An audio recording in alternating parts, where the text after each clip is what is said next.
I am the Tofu Golem. Please enjoy the video. You'll start by ensuring both devices can talk. Charge the Beats to at least 20% and enable Bluetooth on your Windows laptop.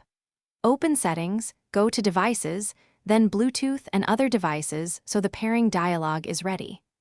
On the Beats Fit Pro, press and hold the power or pairing button until the LED flashes. This puts them into discoverable mode. Doing this first avoids timeouts and ensures Windows can find the headset immediately once you proceed to add a device. Once done, click Add Bluetooth or other device in Windows and choose Bluetooth. Windows will scan for nearby devices. When you see Beats Fit Pro appear, select it.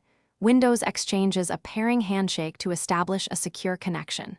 If a confirmation prompt appears, accept it and allow Windows to configure audio drivers and set the Beats as a playback device. Make sure the system volume isn't muted and that the Beats show as connected in Bluetooth settings so audio routing works correctly.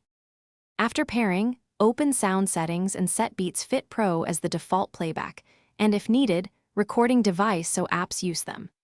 If audio stutters or the device disconnects, turn Bluetooth off then on in Windows, or remove the device and pair again to refresh the profile. If problems persist, reset the Beats by holding the power for about 15 seconds to clear pairing memory, then repeat the pairing steps. This reset states and usually resolves lingering connection or driver negotiation issues. Thanks for watching. Consider subscribing if we helped you today.